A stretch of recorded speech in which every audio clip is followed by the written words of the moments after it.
Oi, Marcondes, tudo bem? Tudo bem, professor Adriana? Como é que tá? Graças a Deus. Tudo ótimo.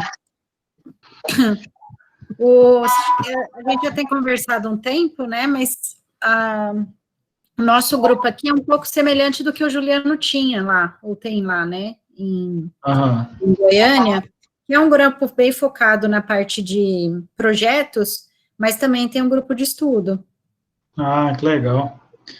Então, a gente é um grupo que, na verdade, acabou juntando os grupos e a gente, apesar de manter o nome Confex, né, a gente realiza os experimentos, é um grupo que realiza os experimentos a pasto, os experimentos no confinamento, então, tanto a parte animal no confinamento como a pasto, mas também a parte de forragem de pastagem, né, que a professora Vera estava explicando agora há pouco, uma parte do experimento. Então, a gente acaba que conduz todos os experimentos nesse grupo. Então, claro que, como o grupo é grande, né, são muitos alunos, em torno de 40 e poucos alunos, alguns alunos têm preferência mais por uma área, pela outra, então a gente vai formando os grupos para desenvolver os projetos, né? E, paralelo a isso, a gente tem várias atividades na Fazenda Escola, não sei se você conhece a Fazenda Escola. Conheço. Assim, né, depois que mudou aí, parece que tá totalmente diferente, né? Tem que vir visitar a gente para ver as mudanças. E então o pessoal ajuda bastante nas atividades do dia a dia da Fazenda Escola também, fora as atividades e projetos. E a gente tem um grupo de estudo que a gente está fazendo uma semana apresentações da própria equipe, né, com artigos, e na semana seguinte, apresentações externas também para trazer assuntos diversos, né, com mais conhecimento, para incentivar a discussão, então a gente vai alternando para eles praticarem apresentação e interpretação, mas também com apresentações de convidados especiais. Então, muito legal. Marcondes, eu gostaria muito de agradecer. Marcondes, quando eu o convidei, ele imediatamente aceitou. Marcondes foi meu primeiro orientado aqui em Jataí, né? Quando eu comecei a trabalhar com o laboratório, estava eu e a Vera Ruffin lá, né? E o Marcondes, então, chegou, e aí, com a chegada do Marcondes, nós acabamos criando um grupo de produção animal, um grupo bastante grande, que era composto com alunos basicamente da veterinária, né? Porque não existia zootecnia ainda. E nós trabalhávamos muito, né, Marcondes, na fazenda, no RIC, conduzindo o experimento de doutorado da professora Ana Luísa, que foi uma equipe bem eficiente, né? Vou fazer a apresentação formal do Marcondes. Marcondes possui, então, medicina veterinária pela Universidade Federal de Goiás, campus Jataí, mestrado em ciência animal pela Universidade Federal de Goiás, e doutorado em ciência animal pela Universidade Federal de Goiás, pós-doutorado pela Universidade Federal da Bahia. Tem experiência em pesquisas nas áreas de medicina veterinária e zootecnia, com ênfase na produção animal, atuando principalmente nos temas nutrição, bovinos, conversão alimentar, confinamento e manejo, né? Acho que a última vez que nos encontramos foi na sua defesa, né? Foi. Já faz tempo. Agradeço muito, então, você ter aceitado o convite. Eu espero que nós tenhamos muito proveito dessa palestra sua. Muito obrigada, boa palestra. Obrigado, professor. Eu quero agradecer o convite, é sempre bom estar junto com vocês. Ver o quanto está desenvolvendo os grupos de pesquisa, né? Até eu fiquei curioso agora de saber como é que está sendo o desenvolvimento das pesquisas nessa pandemia aí. Está normal? Vocês estão indo para a universidade? Está revezando? Como é que vocês estão fazendo aí com as pesquisas? Estamos trabalhando praticamente normal, né? A gente vê alguns alunos que eles tiveram que ir embora por decisão dos próprios pais, mas alguma parte da turma ficou aqui em Jataí, né? um consenso aí de família, outros alunos são aqui de Jataí, então, os alunos que dentro da família foi permitido continuar, né, a gente está tocando praticamente normal. Lógico que a gente forma os grupos, né, tenta se organizar de uma forma que, não, vamos dizer, não aglomere tanto, mas lá na fazenda é muito tranquilo, porque não é ambiente fechado, né, então é sempre ambiente aberto, né, a gente está sempre... É muito difícil, a gente, mais na parte laboratorial que a gente ainda não começou, né, assim, já fez do experimento passado com menos pessoas, mas agora a gente está bem na parte de campo, e aí a parte de campo facilita bastante, por ser um ambiente aberto, então praticamente a gente está tocando normal. Ajuda bastante, né, a nossa... A nossa parte de laboratório do experimento desse ano, né, que a gente está com uma parceria com a Matsuda, a gente conseguiu fazer a avaliação só do primeiro ciclo, os outros estão todos na geladeira, porque coincidiu com o lockdown, né, então a gente já está lá com 3 ciclos na geladeira, e agora que acabar esse lockdown aí vai ser uma loucura. Pois é, né? Então a gente está conseguindo tocar, tá tranquilo. Ah, que bom. Vai acumulando, né? E aí depois... Mas isso aí faz parte, né? Nós temos que saber adaptar isso, porque não tem outro meio, né? Gente, vamos lá, então. Eu estou com dificuldade aqui, que eu quero... Deixa eu ver se eu consigo aqui. Eu quero compartilhar, mas eu não quero que fique aparecendo os slides aqui, não. Não entendi, o que você quer fazer? Não, é que quando eu pus aqui na apresentação, some aqui, voltou. Deixa eu ver se eu consigo agora. O que some? A imagem de vocês aqui. Não, minimiza, reduz o tamanho da tela. Ao invés da tela ficar comum, a tela do... Diminuir o tamanho dela. Diminuir o tamanho da tela. Clica nela e reduz do tamanho que você possa continuar vendo a gente, o chat. Conseguiu? Acho que deu certo aqui. Tá. Porque quando a gente vai dar aula, a gente faz assim, a gente fica com 3 telas abertas, né? Eu uso mais o Zoom, aí ele é diferente um pouco. Vocês estão vendo aí minha tela? Sim. Tá no modo apresentação? Sim. Então beleza. Bom, gente, a professora Vera me convidou para a gente falar um pouco do uso de coprodutos da produção de etanol de cereais na alimentação animal, né? Eu ministrei essa palestra quando eu era funcionário fixo da Cargill, hoje eu sou representante deles, né? Além de dar aula também na UNA, o que eu sentia mais dificuldade entre os técnicos é entender a diferença de produtos. Então, quando eu ia ministrar para produtores rurais, eu apresento da forma com que o mercado apresenta e eu vou mostrar isso para vocês. Mas quando a gente vai conversar entre técnicos, e vocês serão futuros técnicos, né, no mercado, é importante vocês entenderem a fundo a diferença dos produtos. Então, esse vai ser o principal foco da nossa conversa aqui, né? É entender essa diferença entre os produtos. Para a nossa temática aí, principalmente, nós vamos trabalhar os processos na produção de etanol de milho, né? Porque para a gente entender o produto, a gente precisa entender aí o processo, né? Como que da onde surge, como que é feito esses produtos, né? Então, o nosso ponto principal de hoje, da nossa conversa, é em cima do produto. Vocês estão vendo meu mouse aí? Tá. Aí fica mais fácil de eu mostrar. Sim. Beleza, então. Então, nosso ponto principal hoje vai ser a gente entender produtos. Mas aí a gente vai também tratar de armazenamento, de mercado. Por último, a gente vai falar de resultado de pesquisa. Por quê, gente? Para a gente entender a pesquisa, a gente precisa entender qual produto está sendo usado. E aí é onde cai no grande erro de alguns técnicos de comparar produtos diferentes porque no trabalho veio trazendo nomes iguais, e são produtos diferentes. Então, por isso que é o mais importante entender a diferença entre produtos, e é isso que a gente vai conversar. Então, vamos falar a primeira parte dos processos, né?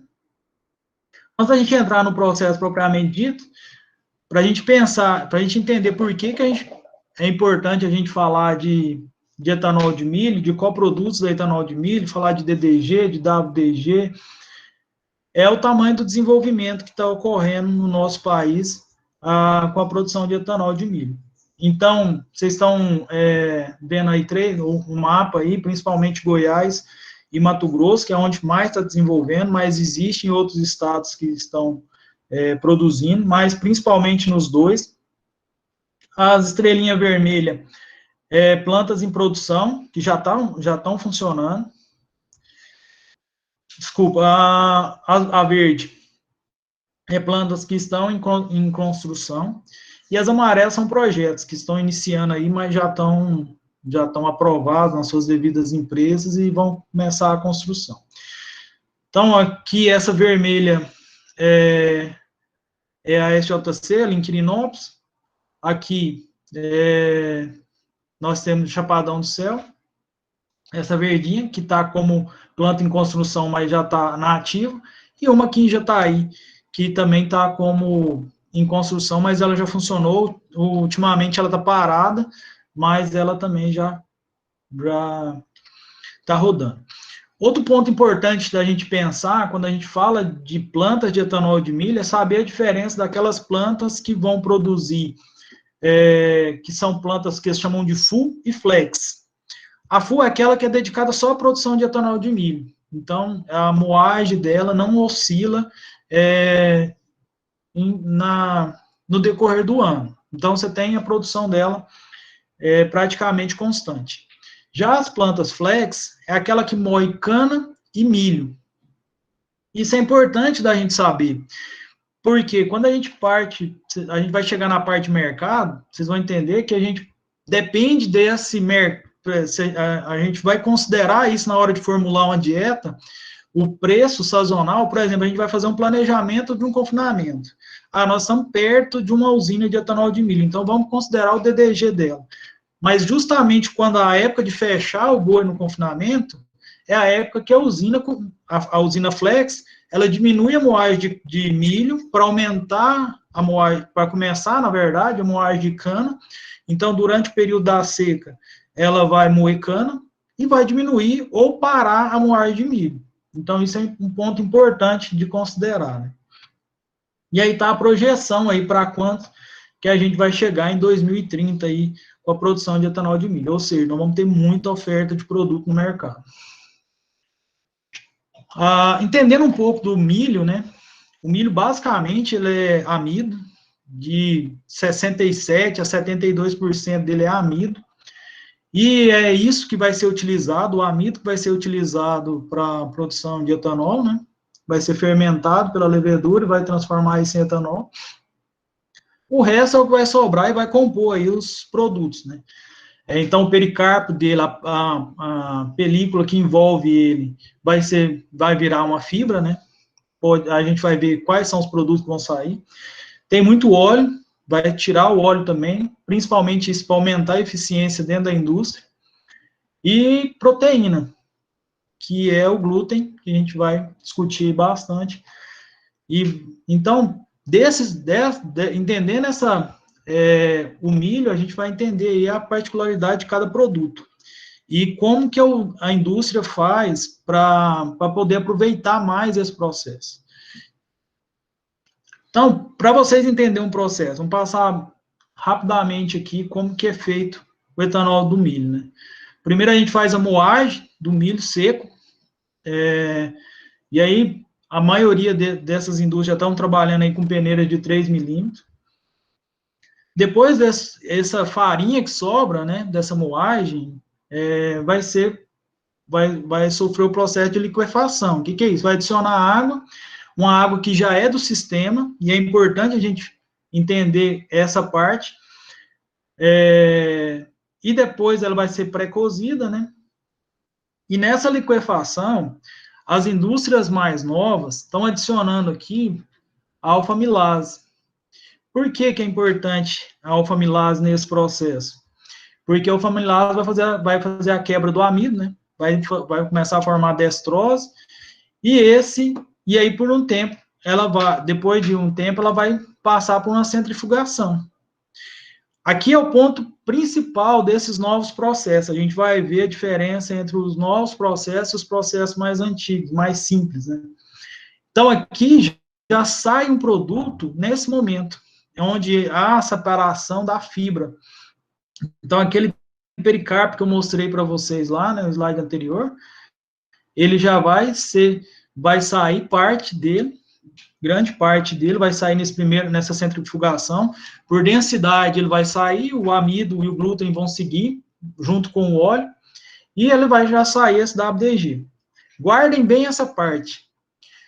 Após esse momento, ele vai sofrer a vinhaça que sobra desse processo, ela vai sofrer uma nova centrifugação e também por densidade vai tirar o óleo. Então, e aí depois da retirada do óleo, e lembrando que esse é um processo não eficiente na extração do óleo. Por exemplo, quando a gente fala de extração de óleo na soja, é feita por solúvel, não por centrifugação. Então, a quantidade de resíduo de óleo é muito maior nos coprodutos do etanol de milho do que no farelo de soja.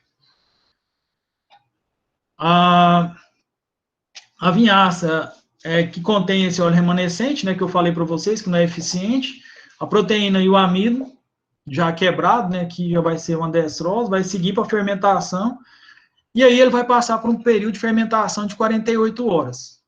Depois vai formar o etanol. Muitas indústrias trabalham em cima justamente de reduzir esse tempo, de 48 horas, passando aí para 32, até 30 horas aí, para agilizar o processo. Né? Após isso, vai o que sobra desse produto, vai para um secador, e aí o secador vai fazer a secagem, e aí vai virar o DDG.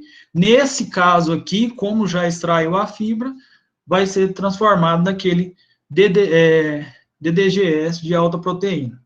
Mas vamos deixar para a gente diferenciar os produtos mais na frente, quando tiver um esqueminha mais fácil para vocês entenderem. Gente, se tiver dúvida, pode parar e perguntar, viu? Não precisa esperar lá no final para a gente conversar, não. Pode ir parando e perguntando.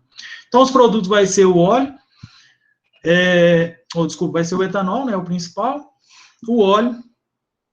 O óleo ele vai ser utilizado mais como biodiesel.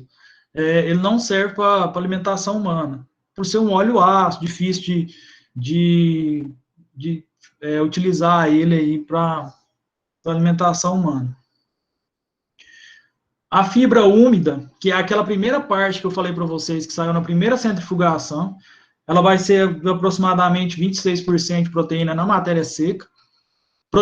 A umidade dela vai girar em torno aí de 28 a 30. E a proteína, que é o DDGS de alta proteína, vai ter 43% de proteína, contra aproximadamente 15% de levedura. Essa levedura, a gente não, nutricionalmente falando, a gente vai considerar ela só uma proteína, que ela tem um valor biológico da proteína dela melhor, mas não que a gente vai considerar ela como, por exemplo, um prebiótico, que é o MOS presente na parede dela, nós não vamos considerar justamente porque não tem uma precisão de como que sai essa levedura ali.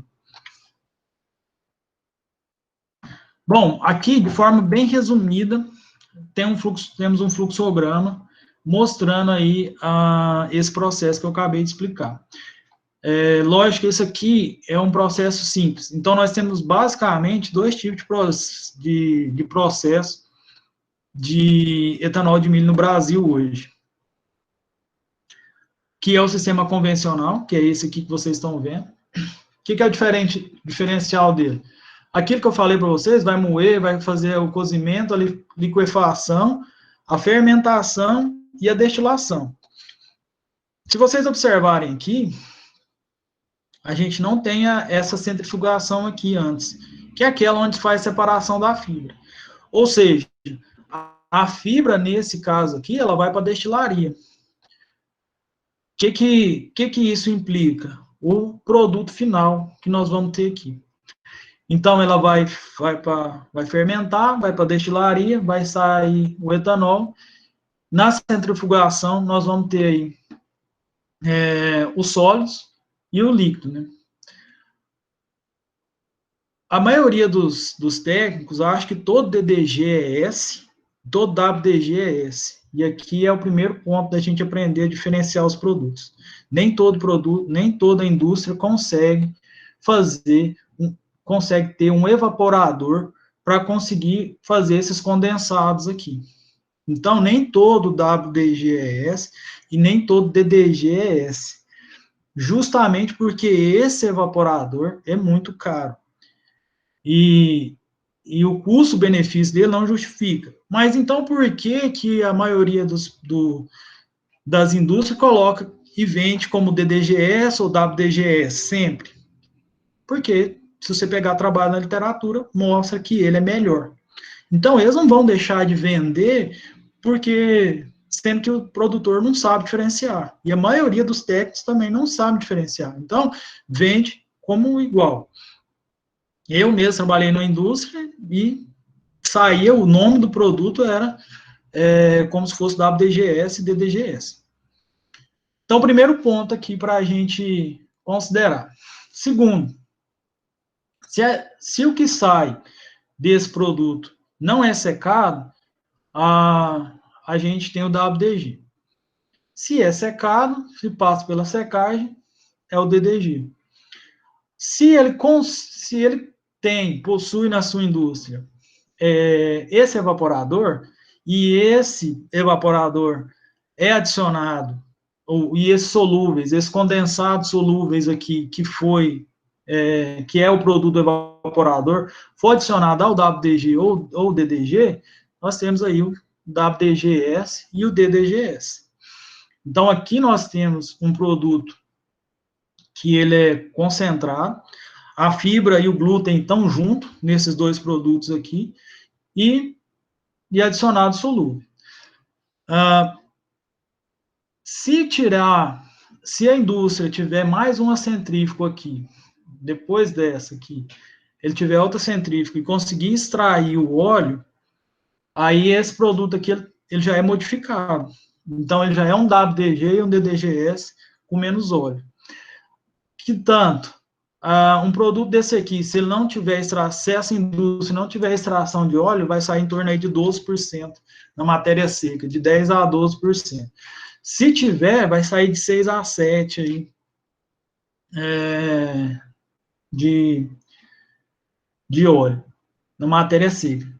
Conforme eu falei para vocês, é um processo que não é muito eficiente, não é um solvente que vai lavar, né, o produto, mas é sim é só através de centrífuga, né? É mecânico. Então, tá aqui, gente, os produtos dessa primeira indústria. Quais são as indústrias que eu conheço que tem esse processo hoje no Brasil? A indústria de Libra, lá em Mato Grosso, a indústria aqui, de Jataí, a indústria lá de Vicentinópolis, aqui também em Goiás, todas elas são esse processo aqui. Então, e nessas duas últimas, nessas que eu citei para vocês, as duas aqui de Goiás, eu conheço elas pessoalmente, elas não têm o evaporador. Então, não são, é só DDG que elas fazem e WDG.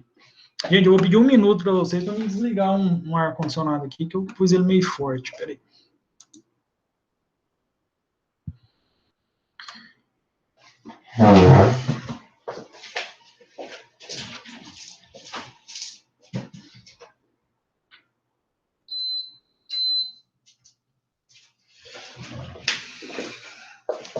Voltei. Pois é, turma, e aí, essas indústrias, elas não têm esse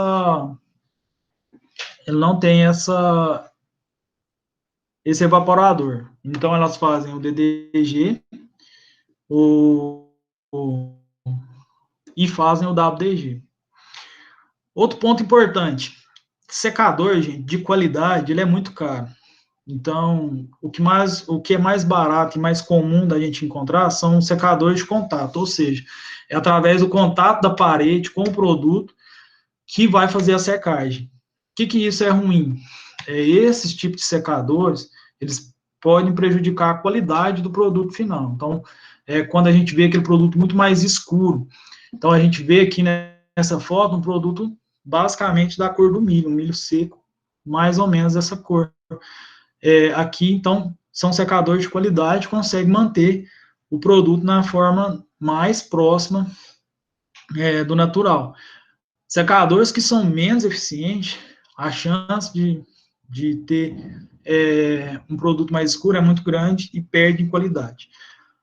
Mas, muitas indústrias, por conta disso, tem outra indústria também em Rio Verde, que eu esqueci de comentar, entre Rio Verde e Montevidéu, que eles não conseguiam secar o produto e também não tinha conhecimento da venda do WDG, pararam a atividade até vir outra indústria que começou a vender WDG e hoje eles vendem, voltou a moer milho, desculpa, é uma usina flex, por conta justamente do secador, porque o secador é difícil de operar e caro. Aqui o óleo de milho degomado.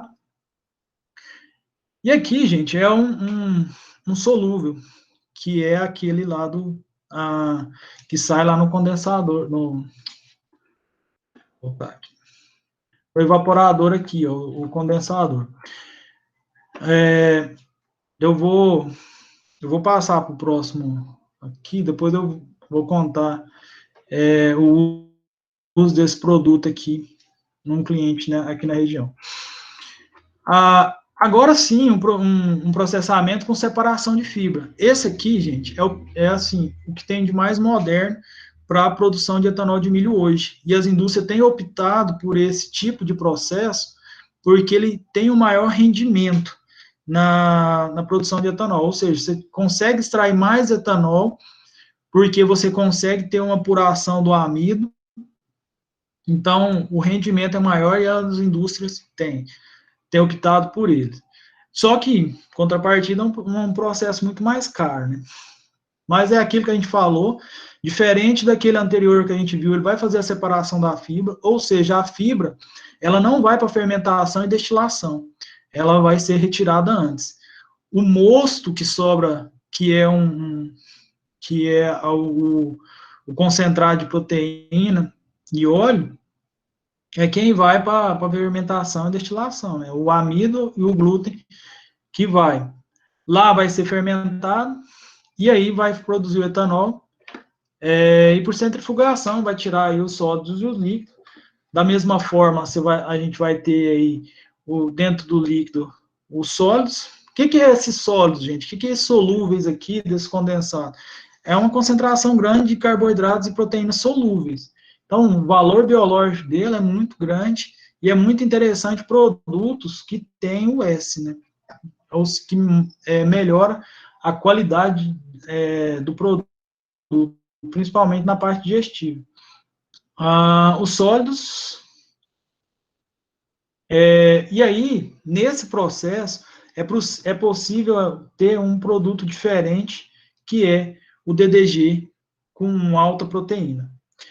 Geralmente, esse produto ele não tem solúveis nele. E aí é comum a gente ver no mercado DDGS de alta proteína. Não é DDG de alta proteína. E eu vou mostrar para vocês no próximo slide. A fibra que separou aqui antes de ir para a fermentação, se ela passar pela secagem, o mesmo processo, você vai ter um DDG, só que aí aqui já não é G mais, aqui é um B de Bran. Ou seja, isso aqui já não é mais aquilo que a gente chama de DDG e WDG. Por quê? Porque ele não foi para fermentação, ele não foi para destilaria, então ele não é um distillers grão. E isso aqui é importante também para a gente saber, porque como a concentração de proteína foi mais para outra via do processo, esses aqui tem menos, a concentração de proteína deles é menor. Então, está aqui um ponto importante, que é o motivo principal que eu queria trazer para vocês hoje, é essa diferenciação. No mercado, hoje, não tem nenhuma empresa que usa essa expressão, que deveria ser a expressão certa. Para a nomenclatura. Por quê? Porque o mercado não absorve isso, e as indústrias querem vender. Então, o principal ponto é esse. Então, se adiciono solúveis aqui, o condensado vai ser DDBS e WDBS. Aquela indústria que eu falei para vocês, que eu falei para vocês que eu conhecia, que vendia separado, ele vende esse condensado aqui. Ou seja, o produto deles aqui não sai com solúveis, e eles vendem como se tivesse. Então, aqui, agora que nós já temos uma gama maior de produtos, né, esse processo permite uma quantidade maior. Então, aquilo que eu falei, vai ter o DDG, vai ter o DDGS, o WDG, o WDGS, se houver uma junção aqui desses produtos. Então, como que essa indústria aqui, ela vai fazer um DDG? Não sei se vocês estão conseguindo acompanhar, mas se a gente pensar aqui, não tem onde sair o DDG daqui, né? A não ser com alta proteína aqui. Mas tem indústrias que juntam essas duas pontas aqui após a separação. Por quê? O objetivo deles aqui na separação da fibra é só aumentar o rendimento do etanol. Não é fazer dois produtos diferentes. Ele vai fazer o etanol e depois que sair na centrifugação, ele vai juntar a fibra úmida com esse moço que sobrou aqui, o resultado aqui da destilação. E aí, sim, vai ter um WDGS e um DDGS. Certo? Só que ela também pode fazer. Nós temos aqui na nossa região duas empresas que fazem, tem esse processo, e cada uma tem um comportamento diferente para o mercado.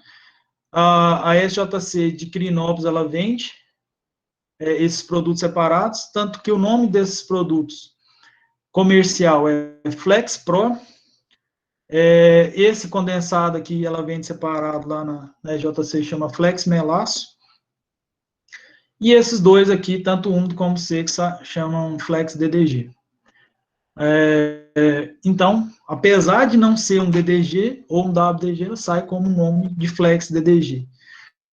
Apesar de ser solúvel, o mercado absorve muito melhor o nome melaço do que solúveis, então sai o nome de Flex Melaço, e não é um melaço. Então, são coisas que o nutricionista tem que estar atento, porque é diferente de tudo aquilo que a gente vai buscar na literatura. E aí, quando você vai para a literatura, você vê níveis de proteína diferentes com aquilo que o mercado está oferecendo. Então, por isso é que eu quis trazer bem essa parte para vocês. E tem a indústria lá de Chapadão do Céu, também, que é próximo a nós, que ela tem esse mesmo processo, só que ela junta os dois aqui, e aí sai lá na frente, então, sim, um DDGS e um WDGS. Então, só que ela não tem esse DDG aqui de alta proteína, porque ela juntou aqui os dois processos. Por que ela juntou? Porque a secagem desse produto aqui, gente, é muito caro. O secador aqui não aceita o processo pela quantidade de proteína e a qualidade que ele exige, um secador rotativo, um secador simples. Secador aí de alta, bem específico. Pra vocês terem uma ideia, gira em torno aí de 30% de todo o custo da operação é esse secador aqui. Gente, até aqui vocês entenderam bem? Querem perguntar? Senão eu vou tocando. Marcondes, só para tirar uma dúvida. Você falou desse melaço, que é o nome melaço, mas não é melaço, né? Aham. O que ele é composto? O que compõe ele?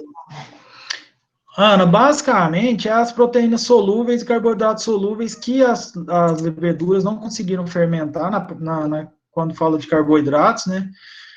E a proteína solúvel, que ela, porque como aqui no processo ela vai sofrer uma centrifugação, cadê o meu mouse? Tá vendo aqui a centrifugação? Ah, tô. Então, o que passa nessa centrifugação, que são esses solúveis, ele fica nesse líquido, entendeu? Tá. Só que, como no processo é muito mais fácil na centrifugação reter os sólidos, né? O líquido, ele geralmente, se ele não tiver um evaporador, ele vai ser jogado fora na vinhaça, que é o mais comum de acontecer. Então, sai basicamente as proteínas solúveis aqui, que está dissolvido no líquido, né, e que vai embora para a vinhaça. Entendeu? Aí é esse S que é colocado no produto, né? E aí esse S é colocado no produto, adicionado. Tá. Não, tá já, obrigada. Não. Marconi, Oi. você mostrou essa imagem aí desse DDG e falou que tem que ser bem dessa corzinha aí, um amarelo, quase da cor do milho, praticamente. Qual que é a diferença entre ele e aquele que é um amarelo bem mostarda, sabe? Um mais escuro. Sei. Danilo, basicamente é o tipo de secador que usa. Igual eu falei para vocês, eu conheço os dois tipos de secador. Esse secador que sai essa proteína aqui mais clarinha, o produto não tem contato com a superfície quente, é por vapor. Então, o produto cai e ele vai passando no meio de tubos de vapor e não tem contato com a superfície quente. E essa superfície quente, geralmente, elas são mais agressivas, e aí é onde muda a cor. Então, o tipo de secador onde o produto está em contato com superfície quente, que é o mais comum e mais barato, eles mudam a cor do produto. Principalmente quando não opera muito bem e esse produto permanece ali mais tempo. Para vocês entenderem, basicamente um secador, o que ele faz? Ele tem um produto muito seco dentro dele, ele já fica ali dentro, e aí adiciona um produto um produto já úmido, né, e aí vai misturando, e à medida que ele vai conseguindo atingir a temperatura, vai saindo. Só que aí tem essa parte, né, de secador que é por contato. Então, ele vai estar em contato com a parede da superfície quente, todos eles basicamente é por vapor. Só que um é o contato, o vapor esquenta a parede, que vai secar o produto, e o outro vapor vai estar em contato direto com o produto. Então, essa é basicamente a diferença entre eles, né? E na composição, vai mudar alguma coisa? Pode indisponibilizar proteína.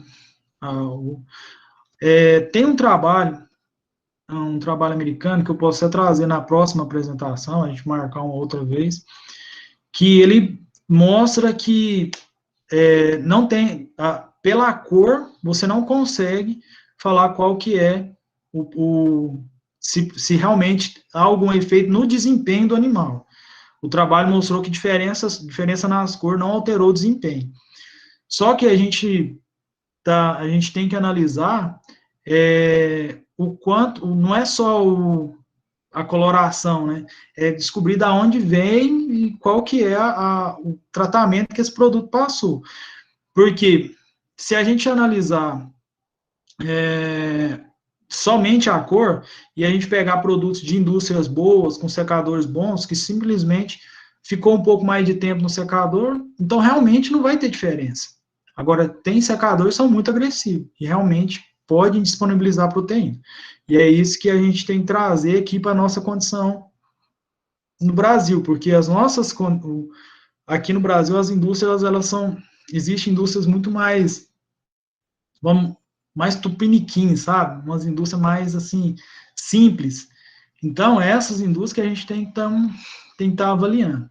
Realmente, quando a gente parte para as indústrias grandes aí, os secadores são bem, apesar de algumas sair com um produto um pouco mais escuro, mas a proteína dela não é indisponível. Mas basicamente é isso, Danilo, é indisponibilizar a proteína do produto. Tá bom, obrigado. Por nada. Aqui, gente, então nós temos, né, aqui todos os produtos que eu falei, os solúveis. Eu trabalhei numa fazenda nesse ciclo agora de confinamento passado, e o produtor chegou em mim e falou, Marcos, nós vamos confinar, fazer uma recria, e eu quero uma coisa bem barata e simples. Ele não tinha nada. Isso já era mês de julho, o capim já tinha secado, e ele entrou um dinheiro, ele comprou gado e queria fazer aí uma espécie aí de sequestro com esses animais, né? Aí eu lembrei desse produto lá, desses solúveis lá, e a gente começou a usar eles junto com bagaço.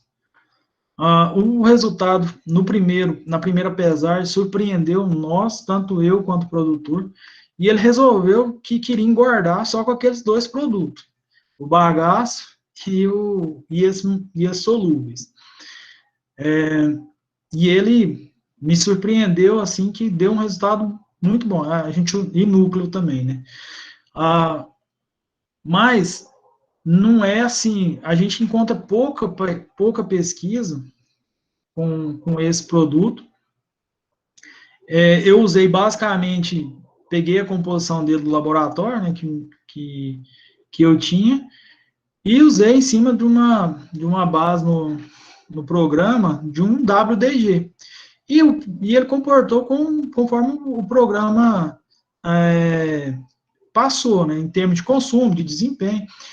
Surpreendeu até um pouco para cima, mas é um produto extremamente interessante. O que é ruim nele, e a gente vai falar isso mais para frente, é armazenagem. Você está trabalhando com um produto líquido. Tem 40% de matéria seca, igual o WDG aqui, mas é um produto líquido. Então, vamos lá, falar agora propriamente dos produtos, né? Então, tá aqui a composição. Essa primeira parte da tabela aqui são resultados aí do NASA em 2016, o NRC novo, né? E essa outra parte aqui é dos produtos aqui do Brasil, daquelas de indústrias que eu mencionei para vocês. A Cargill aqui é SJC, lá de Quirinópolis, essa aqui é uma lá de Sorriso, se eu não me engano é Sorriso mesmo, a FS Bio. Isso aqui eu usei uma apresentação do professor Flávio Portela, que fez uma live o ano passado, falando justamente, e eu aproveitei essa tabela dele aqui para a gente poder discutir. Aqui nós temos como referência o milho, então matéria seca do milho, proteína do milho, FDN, extrato etéreo e NDT, e energia de ganho, né? Aqui o milho úmido, que tem sido bastante utilizado, tem sido bastante explorado, principalmente aqui no Brasil, que nosso milho é pior do que o milho americano, né? Aqui o DDGS e o WDGS americano, e os nossos aqui, que está sendo produzido aqui no Brasil. Ainda nós não temos referência de NDT e energia para eles, mas precisa de mais resultados aí para a gente firmar. Mas, pensando em níveis de proteína, gente, olha quanto que difere de um produto para o outro. A gente está falando de um produto aqui, da Cargill, que é o WDBS, aqui é usada a expressão correta, né? Nós temos aí 33,8%, quase 34% de proteína. Aquele alta proteína lá, o HPDG, quase 44%.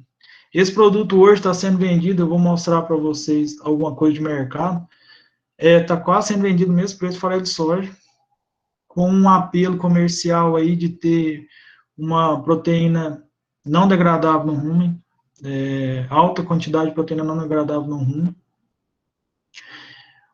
E aqui nós temos e outra parte que a gente tem, quando a gente vai para os trabalhos americanos, é principalmente a quantidade de FDN, que é muito maior. Se a gente pegar esse mesmo produto aqui, ó, nos Estados Unidos ele chama Steel Pro. Ele chama Steel Pro 50. Primeiro, ele já tem um pouco mais de proteína, que ele tem 50% de proteína na matéria seca.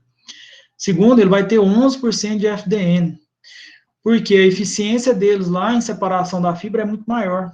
Então, o FDN aqui deles é muito menor. Tanto que esse produto lá, ele não vai para a nutrição de vaca, de ruminantes em geral. Ele fica no monogástrico, aves, suínos e peixes. E aqui no nosso processo, não sei se é por conta do processo em si ou porque o nosso milho também ele tem um amido diferenciado, né? E por isso pode também levar mais fibra no processo. Mas, enfim, quando a gente parte para analisar, para fazer dieta, a gente tem que buscar os resultados aqui do Brasil, porque diferem muito dos trabalhos americanos. Se a gente pegasse e colocasse aqui nessa coluna aqui o produto americano, a gente ia ver que o FDN dele ia ser mais baixo. Outro ponto que a gente tem que estar atento também é a questão do óleo, do extrato etéreo. Pelo motivo que eu falei, tem indústrias que tiram e tem indústrias que não tiram. E isso pode acontecer de um dia ela tirar e no outro dia ela não tirar. Então, a análise a composição tem que ser feita constantemente, porque a indústria, para ela não vai parar se uma centrífuga de óleo quebrar. Vocês podem ter certeza que ela vai deixar de recolher o óleo e vai continuar rodando, e o óleo vai sair aqui. Da mesma forma acontece com solúveis, com tudo. Então, a análise desses produtos, a gente tem que estar fazendo constantemente, pensando quando a gente vai fazer a dieta. Principalmente quando a gente trabalha com WDG. WDG, gente, a matéria seca deve ser feita semanalmente, porque pode variar muito. Se a gente pegar, nos confinamentos que eu atendo, a gente faz semanalmente. Tem semanas que o WDG dá 35% de matéria seca, tem semana que dá 25%. Então, 10 pontos percentuais aí na matéria seca é muita coisa, muda muito a dieta, muda o consumo. Então, enfim, a gente tem que estar muito atento a isso. Aqui, agora pegando o que as empresas passam de comercial nos produtos dela, né? Esse dado aqui está errado, está desatualizado. Mas elas vendem com 30% de proteína, o WDG, e o nome comercial, geralmente eles trazem isso aqui, você pedir, manda o laudo para mim, eles vão te mandar com WDG. Então, esse aqui é o da empresa que eu falei para vocês, né, da EJC, ela traz com 28. O mapa exige dela uma análise mínima. Eu acho que até nem está cobrando isso mais o mapa, mas ele exigia uma quantidade mínima. Então, eles jogavam essa análise lá embaixo. E por quê? Porque eles podem trabalhar numa variação maior aí, dentro daquilo que eles... Então, é comum você ligar para um vendedor e ele falar assim, não, nós garantimos 26% de proteína, igual aqui, ó. Mas a gente está saindo com 31. Por quê? Porque 26 é o que o mapa exige dele, no mínimo. Mas ele pode sair com mais, né? Então, essa variação aí é comum da gente pegar. E por isso que a gente tem que estar sempre analisando, a gente tem que manter muito bem analisado. Um outro ponto que eu esqueci de mencionar aqui é a questão de NDT, gente. Quando a gente manda no laboratório convencional fazer o NDT, ele vem aí próximo a 80, 81, 82. E até o professor Portela reportou isso aqui muito bem, que os modelos que eles utilizam para cálculo de NDT não vale para esses coprodutos. Então, e aí a gente pode um dia tirar só para discutir isso.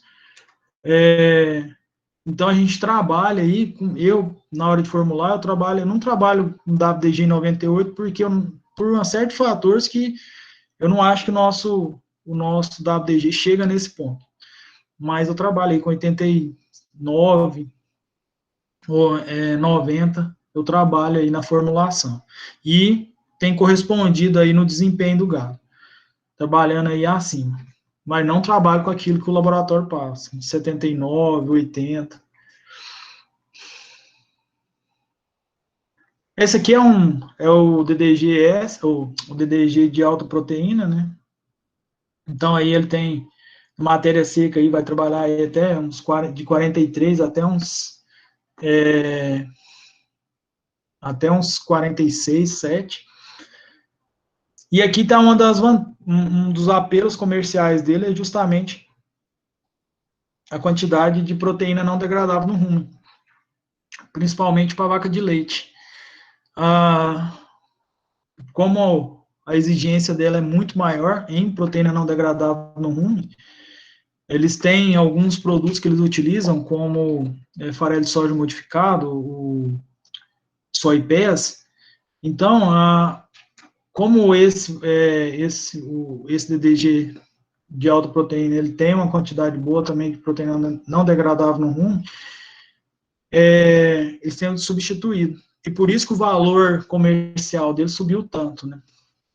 Então, aqui no Brasil, diferente lá dos americanos, eles tiveram outro apelo, partiram mais para gado de leite, com a função aí de fornecer proteína não degradável no rumo. Uma espécie de bypass, né? Certo, gente? Até aqui ficou bem claro a parte, eu acho que é essa parte principal que eu queria conversar com vocês, a parte de produto, entender bem a diferença entre eles. Tá tranquilo aí?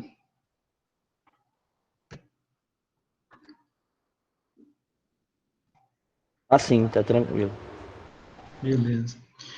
Então, vamos lá, gente. Armazenamento é um segundo ponto extremamente importante. Então, primeiro é entender o produto e segundo, saber se a fazenda tem condição de usar. Como eu disse, eu mostrei para vocês o Flex Melasse, que foi muito difícil operacional dele, por ele ser líquido. Mas existe outros limitantes aí, principalmente pensando no WDG e também no DDG, né? O armazenamento. Olha aqui, gente. O produto ele pode sair, esse produto aqui está em torno aí de uns 25%, 26% de matéria seca.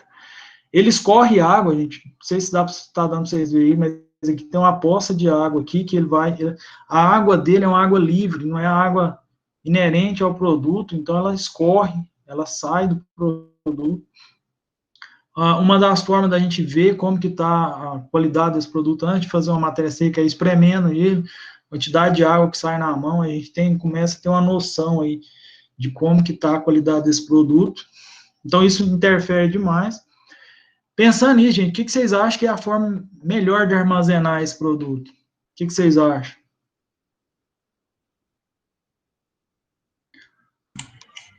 Armazenar em tanque? Uma opção seria, Ana, mas aí, pensando em grandes volumes, já tornaria um limitante, né? E a saída desse produto do tanque também, né? E aqueles silos redondão? Não, né? Pode ser uma opção? Silo bag. A opção que eu trabalhei que deu mais certo foi essa aqui, gente, ó. Pega uma área de pasto, 1 grama de preferência. Por que grama? Porque ela fecha mais a área, né? Ela tampa mais, você tem menos contato com terra. Do jeito que o produto caiu, cobre ele com lona e veda, igual silagem mesmo, só não precisa pisoar ele, não precisa compactar ele, tampa ele e põe peso por cima e deixa. Alguns fatores vão influenciar, por exemplo, algumas indústrias já jogam algum tipo de produto para conservar, principalmente ácido propiônico, de forma a melhorar a condição de armazenamento dele. Então, quando você parte com uma cobertura de lona bem fechada, esse produto ele tende a estabilizar e ter poucas percas, né? Outra opção é igual o Gabriel falou aí, ó, silo bolsa. Esse produto aqui, gente, é esse mesmo produto. Saiu aí com 28%, 29%, colocou em bolsa. Olha a qualidade que ele saiu quando abriu a bolsa. Praticamente zero de perca. A perca que teve aqui foi no manuseio para tirar daqui e jogar dentro do vagão. Mas praticamente não teve perca. Mas assim, nós estamos considerando um produto que teve colocou aí colocou produto para conservar, que é o ácido propiônico. Adriano, você quer falar alguma coisa? Não, eu levantei a mão. Ah, é porque aparece do lado contrário, professor. Ah, tá. Não, Marcondes, é só assim, a minha preocupação é no slide anterior, né, que o produto não compactado, quando você joga a lona, você impede as trocas gasosas superficiais, né? Certo. Aí, então, vai ocorrer a fermentação aeróbica de forma bastante intensa na superfície do produto. Certo. Não há o perigo de ocorrer incineração espontânea, combustão espontânea aqui? Professor, no caso do WDG, pode acontecer, ocorre quando, por exemplo, ele não está bem fechado e tem presença de oxigênio. Acontece. Mas o mais comum de acontecer incineração é no DDG mesmo. Aí eu já vi muitos casos, até mesmo em box, guarda o produto, às vezes ele está com umidade mais baixa, desculpa, com umidade mais alta. A gente recomenda aí 12, até 13% de umidade. Quando essa umidade foge disso, eu já vi muito produto incinerando. E incinera mesmo. Pega fogo e fica pretinho por dentro. Agora, no WDG eu não vi. Assim, já ouvi alguém comentando, mas nunca vi incinerado, não. Ok, obrigada. Essa fazenda aqui, gente, que a gente fez, foi inclusive aqui em Jataí. Deixa eu ver aqui. O Leonardo está perguntando, Marcondes, no caso de você fazer o armazenamento no silo bolsa, quanto tempo tem que deixar vedado, ou quanto tempo pode deixar vedado? Porque aqui é silagem, né? Você faz em silagem, né? Então, esse produto aqui mesmo, por exemplo, ele ficou 6 meses. Aquele outro, no slide anterior, que a gente fez uma fazenda, o que aconteceu aqui? Esse produto aqui, o cara comprou, armazenou, o Leonardo, e ele ficou lá na fazenda em torno de uns 3, 4 meses. E ele decidiu que ele não ia confinar. Comprou para confinar, não. Ele vendeu esse produto, o pessoal levou para fazenda ainda, sem ter perca, sabe? Mas, assim, não tem um prazo mínimo, não. A gente recomendava pelo menos uns 15 dias depois de vedado para abrir. Mas ele não sofre a fermentação. Ele não é um produto que ele vai passar por uma fermentação. Ele simplesmente vai impedir que há desenvolvimento bacteriano, né? Mas não para fermentar ele, porque ele já está... porque ele não tem carboidrato livre, ele não é um ambiente favorável para a fermentação. Ele vai ter aquele consumo de oxigênio residual ali, mas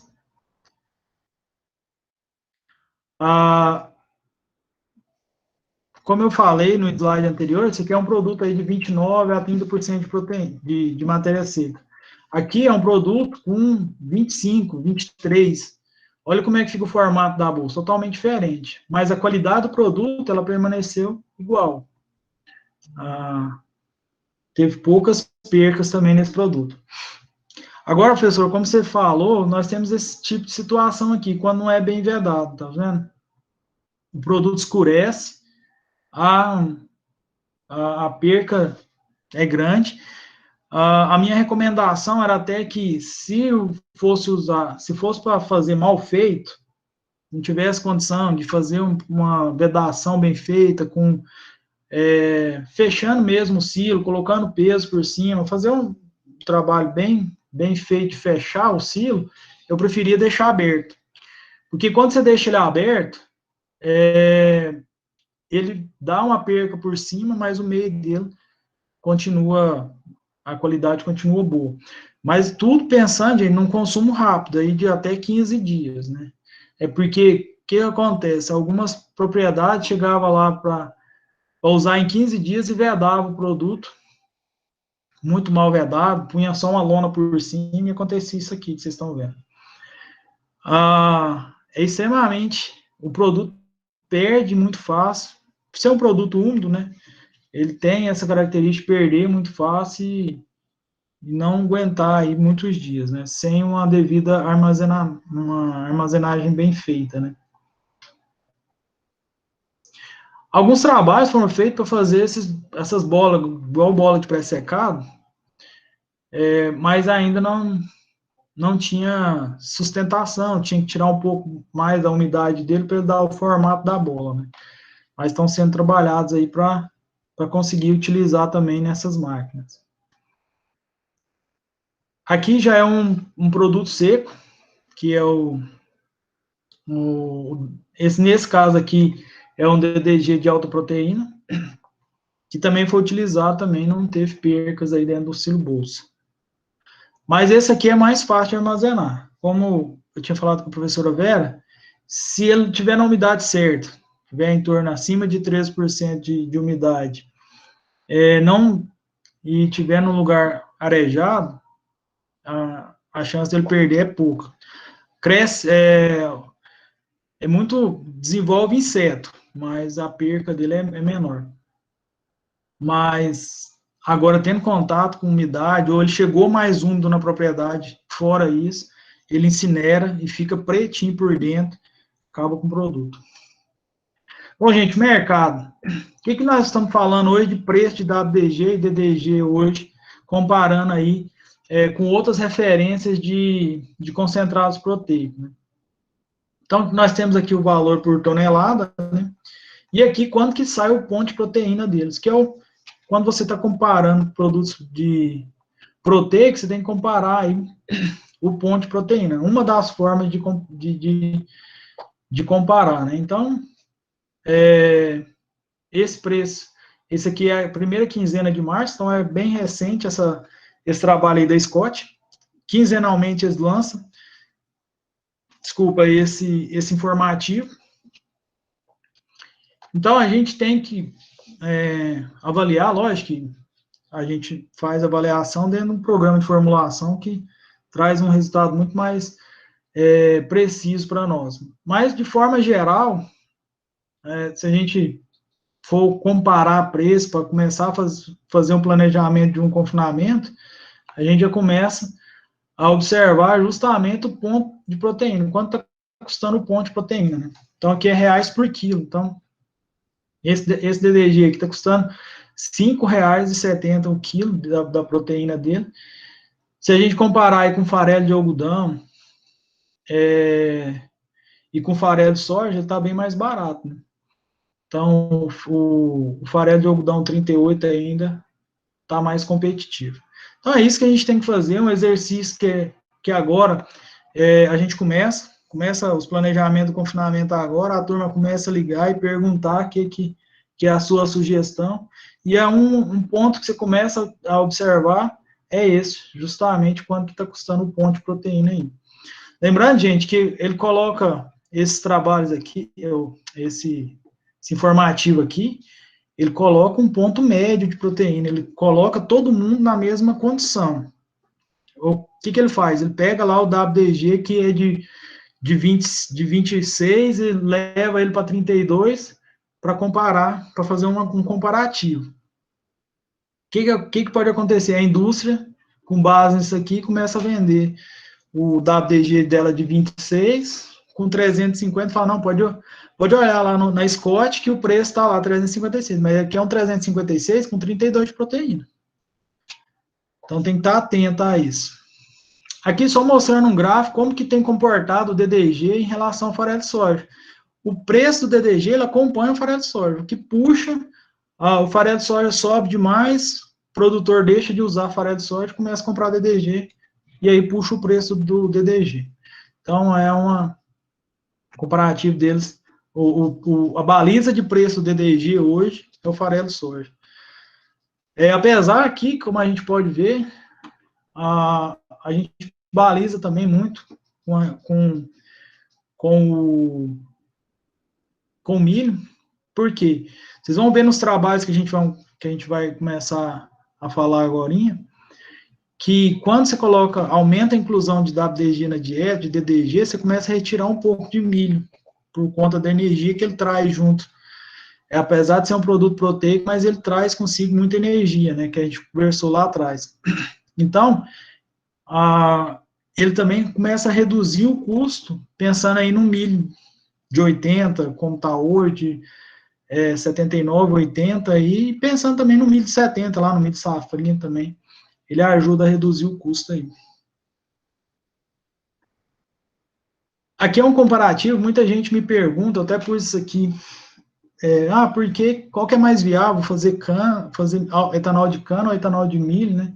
Aqui tem uma tabelinha bem bacana que mostra isso, por ciclo de colheita, por rendimento de tonelada, rendimento por hectare, né? Tem toda essa diferenciação aí, considerando também os coprodutos que cada um gera, né? E, enfim, é uma coisa bem bacana aí. Vou deixar depois para vocês dão uma passada de olho. Bom, turma, até aqui vocês têm alguma dúvida? Vamos finalizar aqui nos resultados de pesquisa.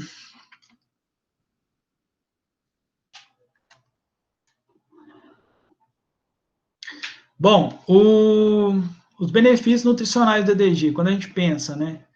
Principalmente a gente evitar um uso muito acentuado de amido na dieta, ela ajuda muito a ter aquelas dietas que desafia mesmo, com alto teor de amido, com grande chance aí de dar um problema metabólico, com acidose, aumenta a densidade energética da dieta, né? Como eu mostrei naquele trabalho lá, o NDT da dieta. Esse NDT principalmente vem devido a essa proteína e o extrato eterno, parte dela é explicada por isso. A redução de volumoso na dieta, eu posso trabalhar, como eu estou trabalhando com menos amido, eu posso reduzir um pouco mais aí de volumoso na dieta. Ainda, por enquanto, a gente ainda pode falar em redução de custo, né? Mas se continuar subindo o preço aí, puxando, já não vai ser um atrativo. Fonte de proteína e energia, né? Então, tá aqui um trabalho do pesquisador Koflestein, de 2008. Nesse trabalho aqui, ele fez um comparativo com WDG. Um ponto importante para a gente, na questão desse trabalho, é nível de inclusão. Existia muitos trabalhos informando que a gente deveria trabalhar aí com teor de inclusão, no máximo até 30% de inclusão na matéria seca, porque a partir daí teria excesso de enxofre. Mas quando a gente passa, quando a gente vê trabalhos, quando a gente vê trabalhos assim americanos mostrando inclusões maiores, a gente fica mais tranquilo, mesmo porque, gente, existe um certo fatores que, diferente do nosso WDG, do WDG americano, um dos pontos é que lá eles utilizam mais ácido sulfúrico no processo, então isso aumenta o teor de enxofre, a água deles contém maior quantidade de enxofre, então isso acaba resultando em um produto com maior teor de enxofre em relação ao nosso.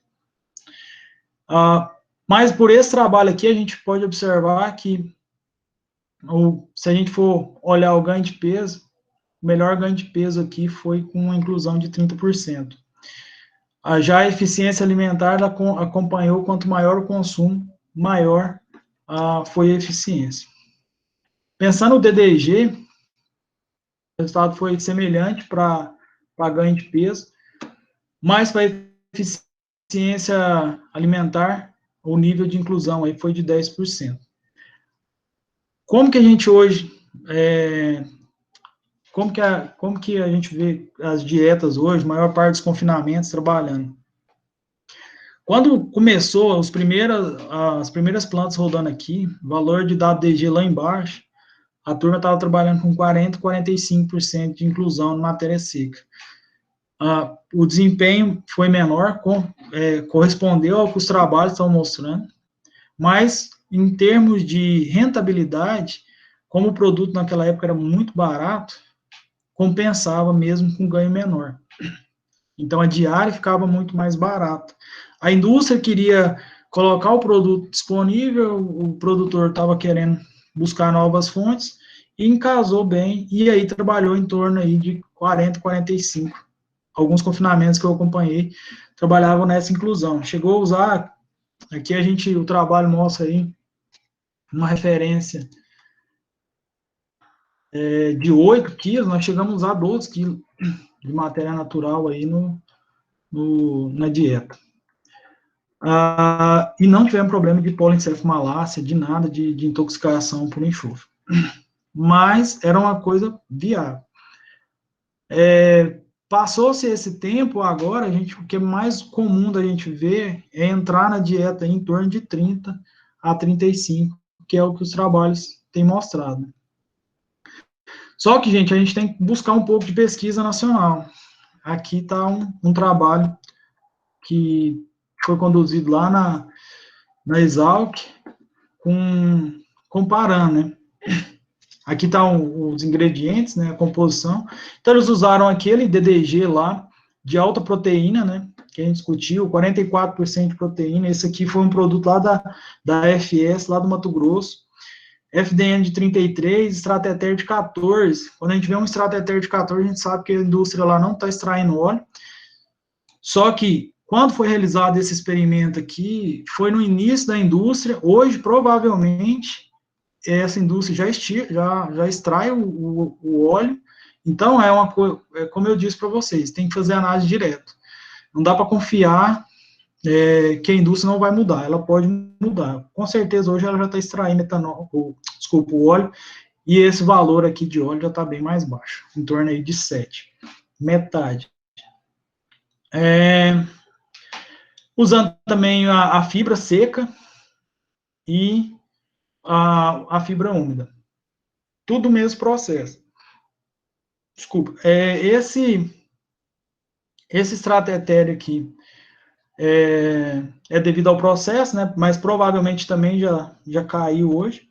A proteína muito baixa, porque parte dessa proteína segue aqui para a proteína do DDG de alta proteína, né? Então tá aqui, aquilo que eu conversei com vocês anteriormente. À medida que a gente vai inserindo os coprodutos, com maior inclusão, a gente vai diminuindo a quantidade de milho que a gente dá na dieta. Nesse caso aqui, usou mais quantidade dessa fibra aqui, da fibra seca e da fibra úmida, porque o teor de proteína dela era menor. Então, para ficar isoproteica aqui, os pesquisadores, então, incluíram mais. E aqui está o resultado. Então, dentro do controle, se a gente pensar aqui no ganho de peso, a fibra seca, ela apresentou melhor resultado. Só que ela puxou o consumo também. Então, uma das coisas que a gente tem que observar é a eficiência desses animais, né, na puxada. Aqui ainda não teve diferença na eficiência, mas a gente tem que estar atento a isso aí, para ver a questão do consumo. Então, o uso de coprodutos nesses trabalhos já realizado aqui, mostra que a gente tem muito que explorar e muito a ganhar com esses coprodutos da indústria aqui no Brasil. Tem que ser realizado mais pesquisa, o nosso milho é diferente, nosso sistema de produção é diferente, nossos produtos que a gente utiliza na nutrição é diferente. Então, para isso, a gente tem que cada dia mais desenvolver trabalhos pensando nisso. Tem um outro trabalho aqui que foram poucos trabalhos que tem no Brasil ainda divulgados. Tanto é que esse aqui não foi publicado ainda. Assim, até o dia que eu tive acesso a ele não tinha sido publicado. Talvez agora já tenha sido publicado. E nem esse outro trabalho aqui, que eu até esqueci de colocar o autor aqui, foi uma falha minha, mas ele publicou na DBO, que não é uma fonte para a gente buscar artigo, mas como não tem trabalhos para a gente explorar, foi 2 trabalhos que eu acompanhei, inclusive esse aqui, o professor, me fugiu agora o nome, usou produtos da empresa que eu trabalhava. E aí, uma das questões que a gente argumentou com ele era o nível de inclusão, porque foi o primeiro trabalho, a gente ainda não estava usando o produto no campo, nós tínhamos uma série de limitações, e até então, o que a gente tinha buscado na literatura que não podia passar de 30. E ele falou, não, mas eu quero desafiar, eu quero ir lá em 45. E foi a partir desse resultado lá, que a gente viu que foi seguro, não aconteceu, os animais não tiveram nada, conforme eu comentei, de polincefalomalácia, de intoxicação por enxofre, a gente começou a recomendar uma inclusão maior. Apesar que, se a gente pegar aqui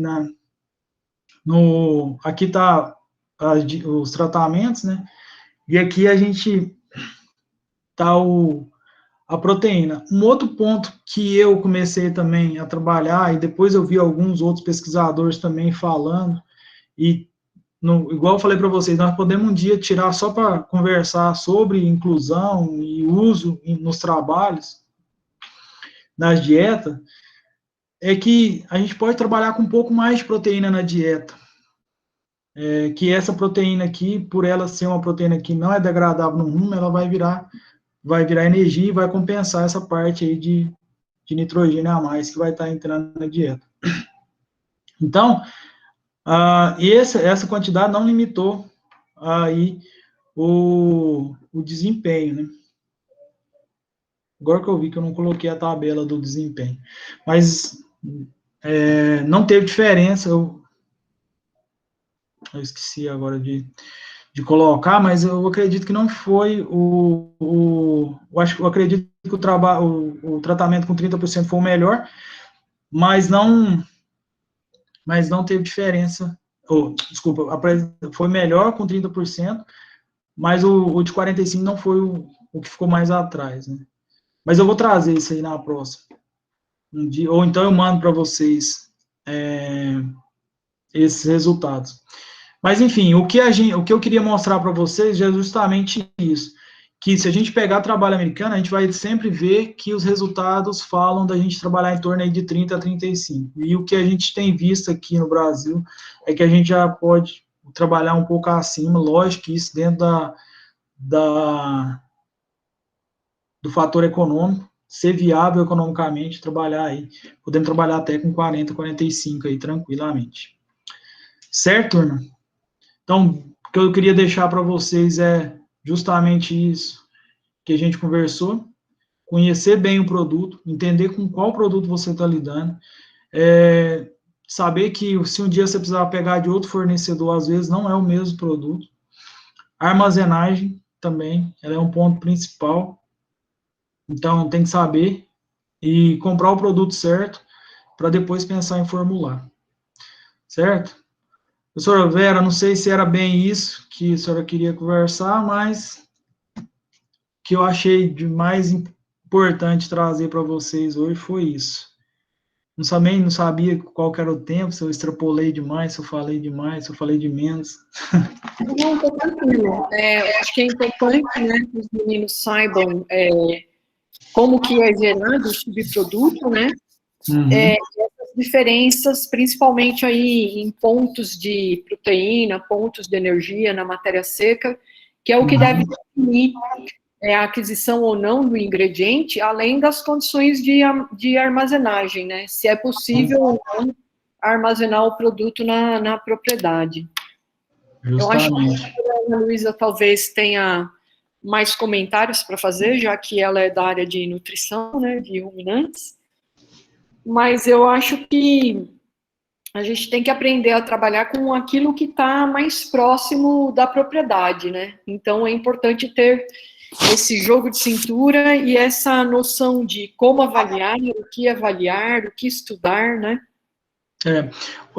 Assim, eu não quis trazer muito trabalho, Porque quando a gente começa a discutir trabalho, a gente começa a falar assim, não, mas esse aqui não é WDG, esse aqui é WDB. Então, esse aqui não, esse aqui é com S, esse aqui é sem S. E aí, quando você vai discutir e aí não tem esse conhecimento, às vezes perde um pouco da ideia do produto, né? Quando a gente já, numa próxima oportunidade, se vocês quiserem, a gente pode um dia discutir só nutrição, porque é é um produto extremamente flexível, tanto para paz quanto para confinamento.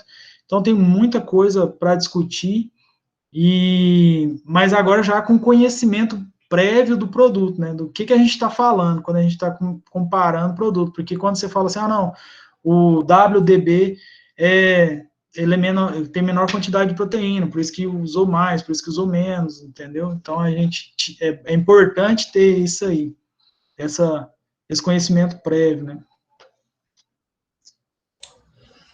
Marcondes, deixa eu te perguntar, apesar de ser um produto que a gente lê bastante, vê bons resultados, né, nas pesquisas, tem toda essa discussão que você falou, que o nome muda muito e a gente não sabe direito qual exato produto que eles estão falando, eu não vejo muito esse produto aqui em Jataí sendo utilizado. Tem, assim, resistência, falta de conhecimento dos produtores? O que você acha aqui? Tem bastante? Não, você está certo. Tanto é que quando a indústria que começou a rodar, eles me chamaram lá e a gente fez algum trabalho comercial na venda do produto, e a maior parte foi para fora. Rio Verde usa bem mais que a gente, Santa Helena nem se fala. Primeiro ponto é a falta de conhecimento mesmo. Existe muita empresa alegando porque os técnicos não sabem formular, aí fica alegando, não sabe formular com os coprodutos, e aí começa a pôr um monte de empecilho, e um deles é o que a gente estava conversando, não, a proteína é indisponível. Pois é, mas a proteína é indisponível, quando você pega, aí eles têm trabalhos americanos que mostram isso, mas não entende o porquê. Então, por exemplo, o secador, ele influencia muito nisso. Então é qualquer indústria que vai ter. Não, tem indústrias aqui no Brasil com padrão americano que tem secadores de alta qualidade, entendeu? Então é muito pela falta de conhecimento mesmo, por não saber diferenciar os produtos, né? E aí começa a limitar a formulação, porque realmente tem muitos detalhes que a gente precisa considerar na hora de formular, e formular com milho e farelo de soja é muito fácil. Então, é muito mais fácil falar mal do produto e formular com milho e farelo de soja, e pronto, um caroço de algodão, então que é uma dieta que não tem erro. A gente costuma falar no campo aí, Ana, que o cara, quando ele não vai na fazenda, ele faz uma dieta de milho, farelo de soja e caroço de algodão, o boi vai desempenhar bem, ele vai acertar, e não precisa, e não vai errar, né? Então, tranquilo para ele. Só que o custo disso está muito alto. Quando você parte para coprodutos, isso não estou falando só do WDG, do DDG, mas estou falando de Corn Gluten Feed, que é o ProMil, o Golden Meal. Você tem que estar na fazenda, você tem que estar acompanhando, avaliando fezes, se o animal está mudando. Quando você sai de uma dieta de adaptação para uma dieta de crescimento, você tem que avaliar se o animal está adaptando bem a isso. Então, você precisa estar muito mais próximo do dia a dia para poder recomendar. Outra coisa, a qualidade do que a gente está falando aí, quando você parte para um produto úmido, você tem essa série de fatores, você tem que estar acompanhando de perto, que é a análise de matéria seca, análise do produto. Então, tem que estar acompanhando se o produto não está, a armazenagem está sendo bem feita. E isso, muitas vezes, o técnico não consegue estar lá no dia a dia. Então, para evitar isso, ele limita. Um segundo ponto, Ana, também que tem que ser considerado, é a questão do WDG. A gente trabalha com um raio da planta de até 150 km. A partir daí, o WDG começa a ficar inviável, porque você começa a transportar muita água. Então, aí isso começa a limitar o uso da ABDG. E aí, quando você parte para a maioria das indústrias aqui mais próximas de nós, ela trabalha com WDG, então aí começa a limitar o uso aqui na nossa região. Mas, assim, eu acho que o ponto principal é esse, é falta de conhecimento mesmo na hora de formular e de acompanhar de perto. Porque, como você falou, seria um produto muito interessante, né? Você falou muito exemplos de confinamento, mas para vacas de leite de alta produção seria bem interessante nele. Justamente. Pela característica do PDR, do PNDR, né? Justamente. Igual eu falei, esse produto com alta proteína, ele tem sido utilizado muito para vaca de leite. O apelo comercial dele aqui é só vaca de leite. Tanto é assim que gado de corte praticamente não consome esse DDG de alta proteína. Ele tem sido basicamente indo para vaca de leite. Para você ter uma ideia, essa indústria ali de Quirinópolis, ela vende para Castro, que é uma bacia leiteira grande, né? E Minas. Muitas fazendas de Minas é atendida por esse, ele chama Flex Pro, né? Que é esse produto de alta proteína. Então, é um produto bastante interessante. Na verdade, assim, todos eles são bastante interessantes, né? O DDG mesmo, aqui em Chapadão, em Chapadão do Céu, vai dar uns 120, 130 km daqui. Tem um produto lá, excelente qualidade. Eles mandam para o Brasil inteiro e aqui na região praticamente poucas pessoas usam. Marcondes, a tua experiência, como é que você faz a adaptação? Falar para os meninos, eles estão adaptando agora um experimento e estão bons de adaptação, mas é um experimento à parte, com características bem diferentes. Como é que você faria, como é que você recomenda a adaptação a uma dieta com DDG? Ô, Ana, a gente trabalha pensando em confinamento. Eu uso muito bagaço em confinamento. Com silagem, na verdade, de certa forma, a gente faz da mesma forma, mas com bagaço eu entro aí com 15% de bagaço, já de adaptação, 20% a 15% de bagaço, dependendo se eu estou usando DDG, aí eu posso trabalhar com menos bagaço na adaptação. Então, eu trabalho aí com 15%, 16% de bagaço e já a dieta. Por que eu trabalho com 15%? Porque os trabalhos mostram que bagaço com 15% já limita consumo. Então, eu sei, e lógico que eu faço a avaliação da fibra também, passo no Penn State, mas tudo certinho, e eu trabalho com a moagem do milho mais grossa, um trabalho muito fino. Então, eu começo aí na minha dieta de adaptação com 15%, a dieta de crescimento aí eu vou trabalhar aí com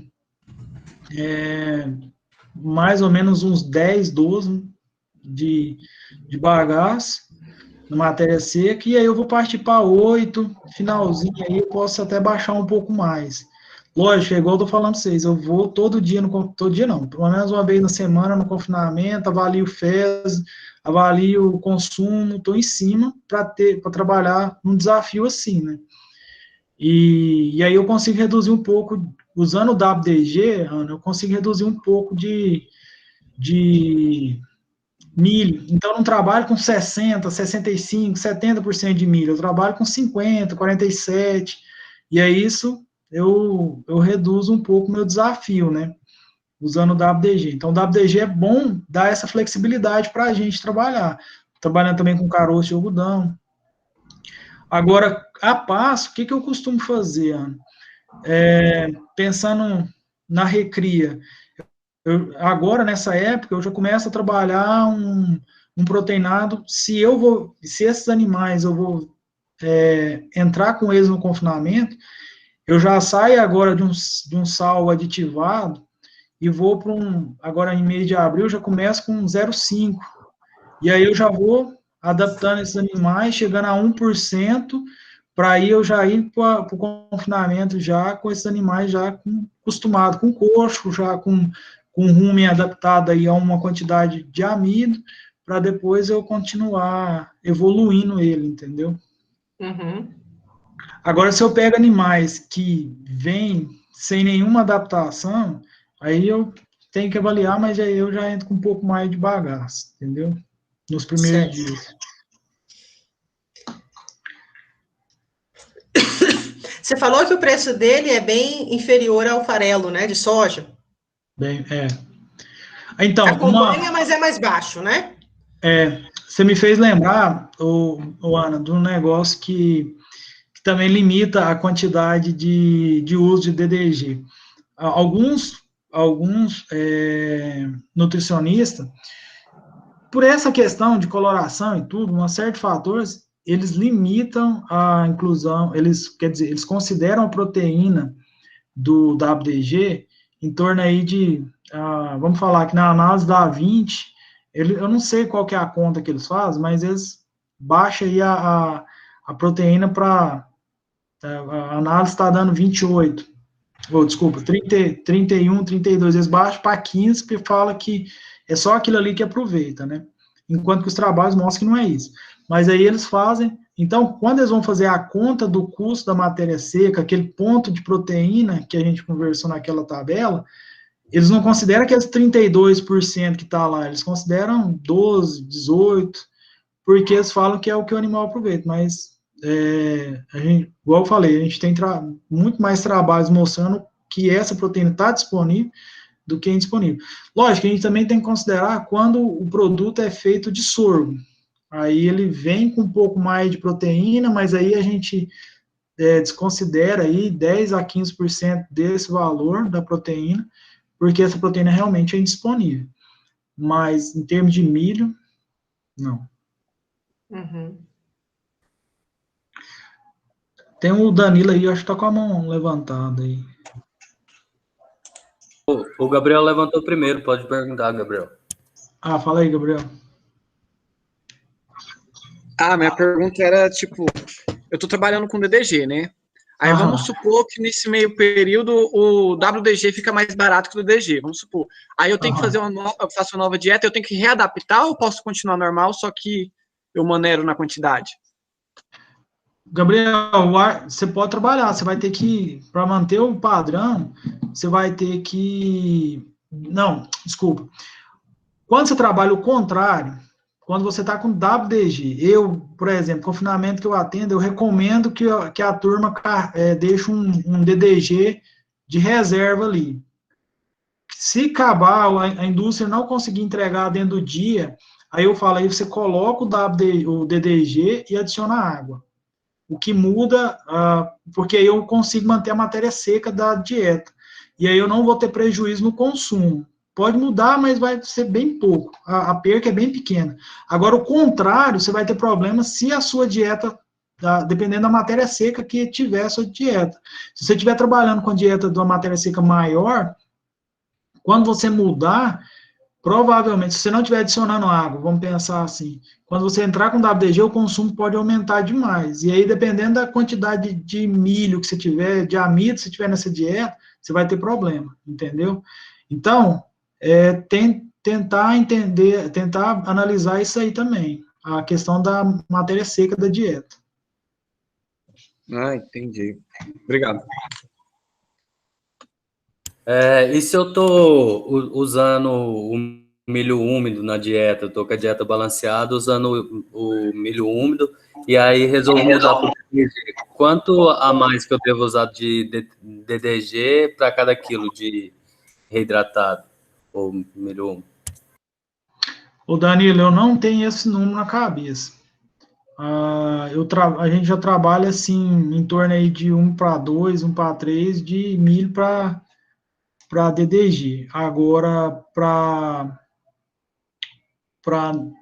milho reidratado, sinceramente, eu não sei se teria, porque se aumenta a digestibilidade do milho, né, quando você reidrata ele, então eu nunca fiz essa conta. Mas deve-se avaliar a dieta como um todo, entendeu? Mas você pode aí trabalhar um pouco mais aí de WDG em relação, porque você tá, a sua digestibilidade, a sua energia não está vindo de um amido, de um carboidrato prontamente.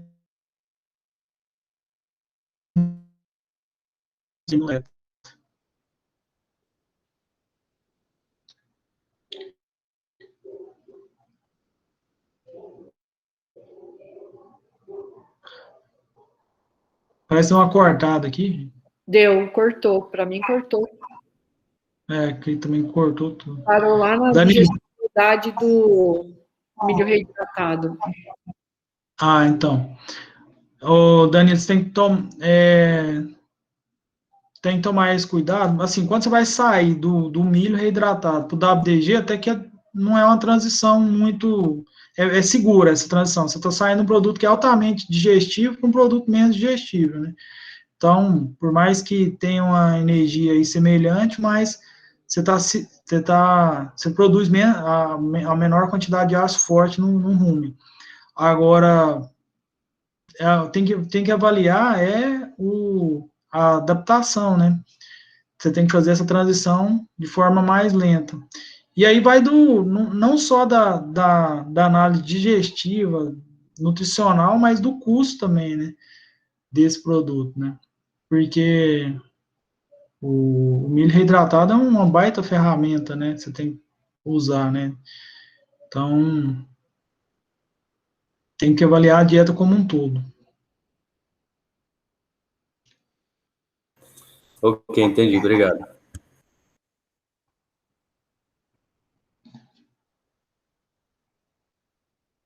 Aqui eu tenho acompanhado poucos lugares que têm feito milho reidratado. Mais é gado de leite, né, que tem utilizado. Eu perguntei porque eu estava no estágio tem pouco tempo, eu e os meninos do grupo, e aí eles usavam o reidratado, e aí tava acabando, tipo, tava chegando o DDG, só que faltando um final de semana para começar, 2 dias para começar a usar o DDG, eu vim embora, acabou o estágio, e aí eu não vi quanto que foi que eles usou, se mudou a porcentagem dos outros nutrientes, né, da dieta. Não, aí, nesse caso, Danilo, o que eles devem ter feito? Né? Uma adaptação, né? Primeiro você começa a incluir o WDG numa quantidade menor, para ir adaptando o rumen. Mas, com certeza, com a inclusão do WDG, se acabou totalmente o milho reidratado, aumentou a quantidade de WDG na dieta, ficou bem próximo ao que eles estavam usando na matéria seca de reidratado, o que reduziu foi farelo ou outra fonte de proteína que eles estavam usando, né? Porque a energia do WDG com reidratado ela é mais semelhante, e aí só que ele traz junto com ele a proteína, então provavelmente manteve ali bem próximo e reduziu um pouco da proteína. Só que no gado de leite isso não é tão simples, né? Porque a gente tem que pensar na relação de metionina e lisina, né? Lisina-metionina. Também você não pode tirar demais, porque o WDG, o DDG, eles têm menor quantidade de lisina. E aí você prejudica a vaca aí nessa relação. Então, você pode tirar um pouco do farelo, mas não pode retirar muito, porque senão você começa a perder em lisina, principalmente.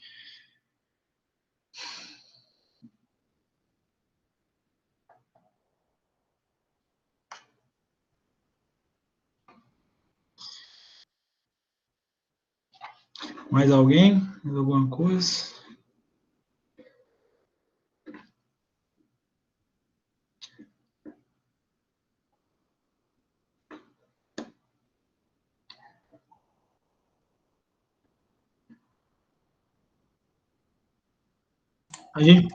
O Ana. Marcondes, Oi. eu não consegui ver a tabela aqui, a minha internet caiu. Quanto que tá o DDG e o WDG hoje? Você tem uma ideia? Você trabalha sempre com isso, né? Trabalho sempre com isso. Ô, Ana, hoje ele está em torno aí, aqui para nós, de 1.600, 1.700, 1.600 a 1.700, mais frete, aqui para nossa região. Só que aqui, ó, no que o Scott trouxe, ele trouxe um preço médio aí de 1.600, mas é isso mesmo, 1.600 e máximo quase 1.900, com 32% de proteína. Então, tá mais ou menos isso. As indústrias, quando ela enxerga um cenário assim muito variável, com possibilidade de aumentar, eles começam a sair fora de contrato, né? Então, hoje quase você não acha contrato para fazer, que o ideal seria você travar o contrato aqui. Que até uma coisa de mercado que eu não falei, como eu mostrei para vocês que aquelas indústrias que são full, elas rodam o ano inteiro igual, mas as que não são, elas agora, de janeiro até março, é a época que elas mais rodam milho. Então, elas têm uma disponibilidade de DDG e WDG grande. Só que esse volume cai quando elas começam a moer a cana. Então, aí diminui a oferta, bem na época que mais se consome, né? Mais precisa. Mais precisa. Então, tem essa variação de preço aí ao longo do ano, Ana. Não, bacana.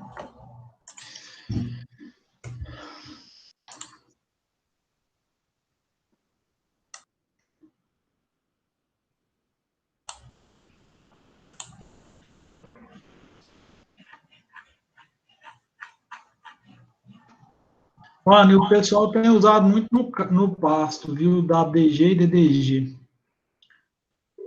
Tem conseguido fazer proteinado de baixo consumo somente com DDG, o seco, e os resultados têm sido bons, viu? A turma tem gostado. Muito mais prático, porque ao invés de você ter que usar 2, 3 produtos, né, para fazer um proteinado aí de baixo consumo na fazenda, você tem seu Sai um só, né? E aí você tem tido resultados aí bons, né? Bem alinhados com aqueles produtos, com vários produtos, né? Com vários insumos. Né? Acaba que vira uma economia, né? Aham. E a palatabilidade é boa, né, Marcondes? Eu nunca trabalhei com DDG ou WDG, mas como é milho, deve ser gostoso, né? Aceitação do animal. O WDG puxa consumo, Ana. Puxa muito consumo. A diferença é muito grande dele. O DDG é bom também, consome bem. Já fiz proteinado de até 0,5 só, não, até 0,3 só com ele, 0,5 com ele milho. Consumo é bom também, puxa consumo.